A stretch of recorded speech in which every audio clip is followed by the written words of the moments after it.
Advocate K Anilkumar താങ്കളിലേക്കാണ് വരുന്നത്. ക്ഷേമ pension, മറ്റ് ജനക്ഷേമ കാര്യങ്ങൾ, വികസനം, ഇതെല്ലാം പറഞ്ഞുകൊണ്ട് തന്നെ 3.0 ഇടത് സർക്കാരിൻ്റെ മൂന്നാമത്തെ അവസരത്തിലേക്ക്, തുടർച്ചയായ മൂന്നാം അവസരത്തിലേക്ക് പോകും എന്ന് തന്നെ പൊതുവെ പറയപ്പെട്ട ഒരു ഘട്ടത്തിൽ നിന്ന് എന്തെങ്കിലും ഒരു മാറ്റമുണ്ടായിട്ടുണ്ടോ? ഈ പഞ്ചായത്ത് തെരഞ്ഞെടുപ്പിലെ വിധി നോക്കിയാണോ നിങ്ങൾ ഈ മൂന്നാം അവസരത്തിലേക്കൊക്കെ പോകാൻ ഇരുന്നത്?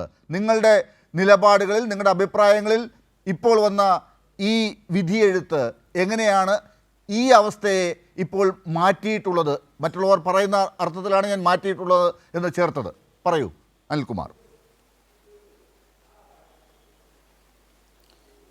ഇടതുപക്ഷം നടത്തേണ്ട ഏറ്റവും പ്രധാനപ്പെട്ട സ്വയംവിമർശനം നമ്മുടെ രാജ്യത്തെ ഇന്നത്തെ യഥാർത്ഥ സ്ഥിതിയെക്കുറിച്ച് കേരളത്തിലെ ജനങ്ങളെ പഠിപ്പിക്കുന്നതിൽ, അതിൻ്റെ വ്യത്യസ്തതകളെ പഠിപ്പിക്കുന്നതിൽ ഇടതുപക്ഷത്തിന് വിജയിക്കാനായിട്ടില്ല എന്നാണ് ഒന്നാമത്തെ തിരിച്ചറിവ്. ഇപ്പോൾ നമ്മുടെ അസമത്വം സംബന്ധിച്ച ലോകത്തിൻ്റെ വ്യത്യസ്ത സ്ഥലങ്ങളിലെ അസമത്വ പഠന റിപ്പോർട്ട് പുറത്തു വന്നിട്ടുണ്ട്. ഇന്ത്യക്കകത്തെ അസമത്വങ്ങളുടെ ആഴം വിവരിക്കുന്ന റിപ്പോർട്ടും പുറത്തു വന്നിട്ടുണ്ട്. ഇതെന്താണ് കാണിക്കുന്നത്? അനുദിനം ദാരിദ്ര്യമേറിക്കൊണ്ടിരിക്കുന്ന, അസമത്വം വർദ്ധിച്ചുകൊണ്ടിരിക്കുന്ന ഒരു ഇന്ത്യയെക്കുറിച്ചാണ് ഇത്തവണത്തെ ഔട്ട്ലുക്ക് വാരിക. അവർ ചോദിക്കുന്നൊരു ചോദ്യം, നമ്മുടെ രാജ്യത്ത് ഇത്രയും ദയനീയമായ വിധം, ഭീതിതമായ വിധം അസമത്വം വർദ്ധിച്ചു കൊണ്ടിരിക്കുമ്പോൾ എന്തിനാണ് ഇടതുപക്ഷം ദുർബലപ്പെടുന്നത്? നിങ്ങൾ ഈ വിഷയങ്ങൾ ഉയർത്തിക്കൊണ്ട് ജനങ്ങളെ സമീപിച്ചിട്ടും നിങ്ങൾക്ക് എങ്ങനെ ദുർബലതയുണ്ടാകുന്നു? ഇന്ത്യ രാജ്യത്ത് കൂടുതൽ ജോലി സമയം വേണം എന്ന് പറഞ്ഞ് ലേബർ നിയമം നടപ്പാക്കുകയാണ് മോദി സർക്കാർ. 12 മണിക്കൂർ ജോലി സമയത്തിലേക്ക് രാജ്യത്തെ കൊണ്ടുപോകാൻ അവർ ശ്രമിക്കുന്നു. 8 മണിക്കൂർ ജോലി എന്നുള്ളത് മറന്നു കളയുക, ഇതാണ് അവരുടെ വാദം.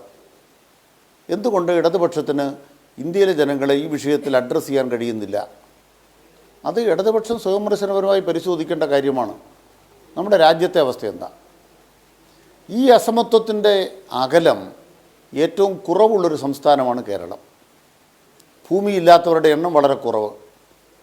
ഏറ്റവും ഉയർന്ന കൂലി കിട്ടുകയാണ് കേരളത്തിൽ.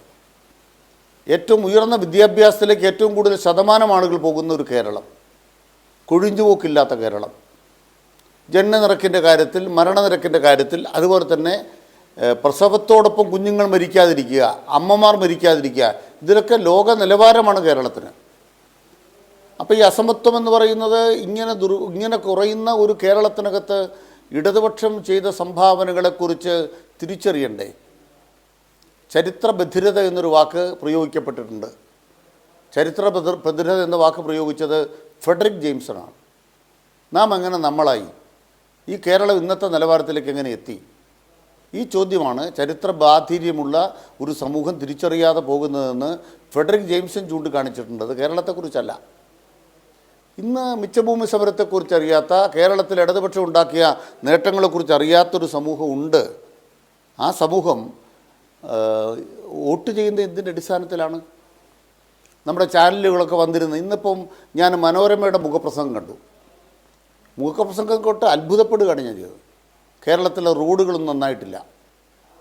ഒരു 3-4 കാര്യങ്ങൾ എഴുതി വച്ചിരിക്കുന്നു. കേരളത്തിലെ ഒന്നാമത്തെ പത്രം ഒരു മുഖപ്രസംഗം എഴുതുമ്പോൾ ഈ തെരഞ്ഞെടുപ്പ് പരാജയത്തെക്കുറിച്ച് ഇടതുപക്ഷം ഉൾക്കൊള്ളേണ്ട എന്തെങ്കിലും പറയണ്ടേ? കേരളത്തിലെ റോഡുകൾ നന്നായിട്ടില്ലയോ? അപ്പം ഇടതുപക്ഷത്തെക്കുറിച്ച് എന്താണ് ഇവർ എഴുതി വെക്കുന്നത്? എന്താണ് അവരുടെ വായനക്കാരെക്കുറിച്ച് അവർ മനസ്സിലാക്കുന്നത്? ഇവിടെ യഥാർത്ഥത്തിൽ 1-2 കാര്യങ്ങൾ പ്രൊപ്പഗണ്ടിസ്റ്റുകൾ. എന്താണ് പ്രൊപ്പഗണ്ട? ഇടതുപക്ഷം എത്രത്തോളമാണോ പരാജയപ്പെട്ടത് അതിനേക്കാൾ കൂടുതൽ പരാജയമുണ്ടായി എന്നൊരു ആഖ്യാനം ഉണ്ടാക്കാനാണ് ഒരു കൂട്ടർ നോക്കുന്നത്. എത്രത്തോളം തോറ്റുമെന്ന് ഇടതുപക്ഷത്തിന് നന്നായിട്ടറിയാം. എന്താണ് ഇടതുപക്ഷത്തിൻ്റെ ശക്തി, എന്താണ് ദൗർബല്യം, അത് ഇടതുപക്ഷം വസ്തുനിഷ്ഠമായി വിലയിരുത്തും. അതാണ് ഞങ്ങളുടെ ഒന്നാമത്തെ പോയിൻ്റ്. രണ്ടാമത്തെ പോയിൻ്റ്, തോറ്റതിൻ്റെ കാരണം എതിരാളിയാണ് നമ്മളെ പഠിപ്പിക്കുന്നത്. ജമാഅത്തെ ഇസ്ലാമി വന്നിട്ട് പഠിപ്പിക്കുകയാണ്. മലപ്പുറത്തെക്കുറിച്ച് മുഖ്യമന്ത്രി പറഞ്ഞു, അതാണ് മലപ്പുറത്ത് പ്രതിപക്ഷം ഇല്ലാതായത്. ജമാഅത്തെ ഇസ്ലാമിയുടെ ആഖ്യാനമാണ്, മുസ്ലിം ലീഗിൻ്റെ ആഖ്യാനമാണ്. അപ്പോൾ ഇവിടെയാണ് ഇടതുപക്ഷം കൃത്യമായിട്ട് പറയാൻ ആഗ്രഹിക്കുന്നത്, ഇന്ന് ഞങ്ങൾ വിജയിച്ചൊരു കാര്യമുണ്ട്. എന്താണ് വിജയിച്ച കാര്യം? ഒന്ന്, തൃശ്ശൂർ ജില്ലയിൽ ഒരു ലോകസഭാ സീറ്റ് കിട്ടിയ BJPക്ക് കേന്ദ്രമന്ത്രിയുടെ മണ്ഡലത്തിൽ എന്തെങ്കിലും നേട്ടമുണ്ടാക്കാനായോ? എന്തുകൊണ്ടായില്ല? 2, ഒരു തവണ ജയിച്ച സ്ഥലത്ത് BJP പിന്നെ ജയിക്കുന്നില്ല. പാലക്കാട് അവർ കിതച്ചു. അവിടെ ചൂണ്ടിക്കാണിക്കപ്പെട്ട മറ്റ് സ്ഥലങ്ങളിൽ അവർ തോറ്റു. അപ്പോൾ അതിനർത്ഥം എന്താണ്? തിരുവനന്തപുരത്ത് ജയിച്ചാലും ഏറ്റവും ആദ്യം അധികാരത്തിൽ നിന്ന് പുറത്താകുന്നവരായിരിക്കും BJP. കാരണം എന്താണ്? അവരുടെ ഒരു മാതൃക നമ്മുടെ ലോകത്തിന് മുന്നിൽ ഇല്ല, കേരളത്തിന് മുന്നിൽ ഇല്ല, ഇന്ത്യക്ക് മുന്നിൽ ഇല്ല. ഏത് മാതൃക നടപ്പാക്കുമെന്ന? 12 കൊല്ലമായിട്ട് ഭരിക്കുന്ന ഒരു പ്രധാനമന്ത്രിയെ കൊണ്ടുവരുമെന്ന് പറഞ്ഞ് വോട്ട് പിടിക്കുന്ന ആളുകളെക്കുറിച്ച്, അവരുടെ ബോധത്തെക്കുറിച്ച് അത് സ്ട്രൈക്കിംഗ് പോയിൻ്റാണ്. രാജീവ് ചന്ദ്രശേഖർ ഒളിമ്പിക്സ് നടത്തുമെന്ന് പറഞ്ഞു, അത് വലിയ ഹൈടെക് മുദ്രാവാക്യമായിപ്പോയി. ഇതൊക്കെയാണ് ആളുകൾ പുകഴ്ത്തുന്നത്. ആലോചിച്ച് നോക്കൂ, എന്താണ് പ്രൊപ്പഗണ്ടയുടെ ആഴം, പ്രൊപ്പഗണ്ടയുടെ വലിപ്പം. അപ്പോൾ കേരളത്തിൽ നാം നേടിയ നേട്ടങ്ങൾ മൂടി വെക്കുന്നു. ഇനി വോട്ട് നില നോക്കിയാലോ? തിരുവനന്തപുരം കോർപ്പറേഷനിലെ LDF UDF തമ്മിൽ വ്യത്യാസം എത്രയാണ്? നാളെ കണക്ക് വരുമല്ലോ, ഒന്ന് പരിശോധിച്ച് നോക്ക്. ഏതാണ്ട് 35% അടുത്ത് നിൽക്കുകയാണ് രണ്ട് കൂട്ടരും. അതിനർത്ഥം എന്താണ്?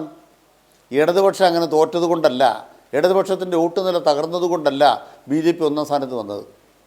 അത് മനസ്സിലാക്കണമെങ്കിൽ UDF മൂന്നാം സ്ഥാനത്ത് പോയ മണ്ഡലങ്ങൾ അല്ലെങ്കിൽ അവിടുത്തെ ഡിവിഷനുകൾ 41 ഒന്ന് പരിശോധിക്കണം.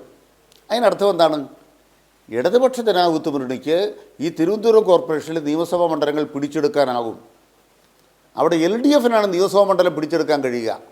കാരണം എന്താണ്? UDF അവിടെ മൂന്നാം സ്ഥാനത്താണ്. മൂന്നാം സ്ഥാനത്തുള്ള UDFനെ നമ്പിയിട്ട് തിരുവനന്തപുരത്ത് BJP തോൽപ്പിക്കാൻ പറ്റുമോ? ഇതാണ് പാറ്റേൺ വരാൻ പോണത്.